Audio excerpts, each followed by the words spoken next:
دیکھیے، وقت ایک انتہائی اہم اور قیمتی چیز ہے، اور وقت کی اللہ رب العزت نے قرآن مجید میں بھی قسم کھائی ہے۔ چنانچہ فرمایا والعصر، قسم ہے زمانے کی، والعصر یا دوسری تفسیر کے مطابق والعصر، قسم ہے عصر کے وقت کی۔ تو عصر کا وقت بھی چونکہ انتہائی اہم وقت ہے، اس اعتبار سے اس کی قسم کھائی۔ تو اس طرح فرمایا واللیل، قسم ہے رات کی۔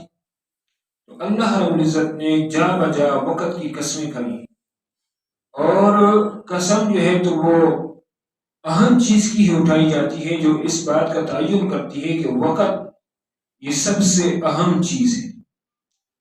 اسی طرح احادیث مبارکہ بھی ہمیں یہ بات بتاتے ہیں کہ وقت انتہائی اہم ہے، اور اس کی انتہائی زیادہ جو ہے تو قدر کرنی چاہیے۔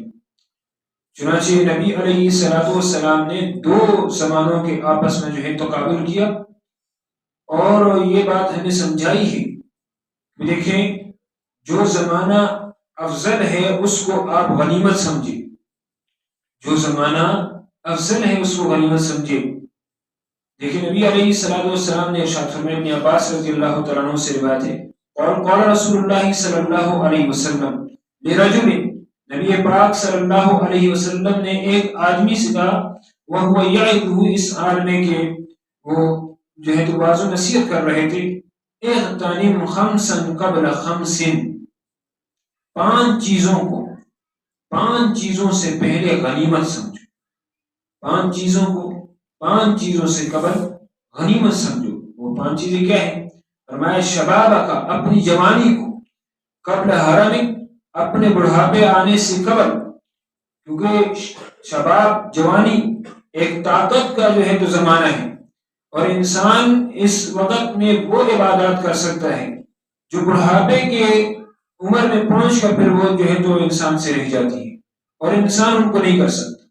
اسی طرح اس وقت انسان قوت میں ہے، اور اپنے اس قوت کو دبا کر انسان اللہ رب العزت کے احکامات کو پورا کر رہا ہے، یہ بھی اس وجہ سے بھی افضل ہے۔ تو بڑھاپے میں پھر جو ہے تو وہ گناہ بھی نہیں کر سکتا۔ تو اس اعتبار سے جو زندگی ہے، جوانی کا حصہ ہے زندگی کا، اس کو فرمایا کہ تم غنیمت سمجھو۔ اس طرح فرمایا وصحتک، اپنی صحت کو، قبل سقمک، اپنی بیمار ہونے سے پہلے۔ انسان جب بیمار ہوتا ہے تو بیماری کے ایام میں انسان سے بہت ساری عبادات رہ جاتی، اور صحت کے ایام میں انسان وہ عبادات کر سکتا ہے، لہذا ان کو جو غنیمت سمجھے۔ وغناءک، اپنی مالداری کو، قبل فقر، اپنے غربت سے پہلے، فقیری سے پہلے، کیونکہ پھر اس صورت کے اندر انسان کو طرح طرح کے افکار آ لیتے ہیں، اور طرح طرح کے افکار میں وہ ڈوبا ہوتا ہے اور پریشان ہوتا ہے، تو پھر عبادت کے لیے اس طرح کا دل نہیں کرتا۔ اور جب مالداری ہو تو پھر اس صورت کے اندر چونکہ یہ انسان ان پریشانیوں سے دور ہوتا ہے، وہ پریشانیوں سے تو چاہیے کہ اپنے اس مالداری کے دور کو انسان عبادت میں صرف کرے۔ فرمایا فراغت، اپنے فراغت کے زمانے کو، قبل شغلک، اپنے مصروفیت کے زمانے سے پہلے غنیمت سمجھو، کیونکہ جب انسان مصروف ہو جائے گا تو پھر اس وقت اس سے عبادات رہ جائے گی۔ وہ عبادات جو یہ فراغت کے اندر کر سکتا ہے، پھر وہ ضروری عبادات کے دائرے میں آ جائے گا۔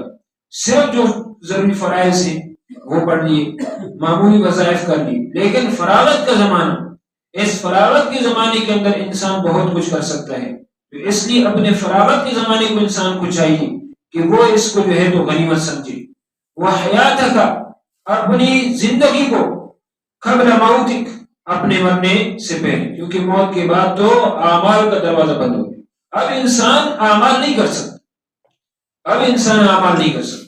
اس لیے چاہیے کہ انسان سب سے پہلے جو یہ زندگی اللہ رب العزت نے ہمیں دی ہے، یہ زندگی کا زمانہ جو ہمارا ہے، اس زندگی کے زمانے کو ہم غنیمت سمجھیں۔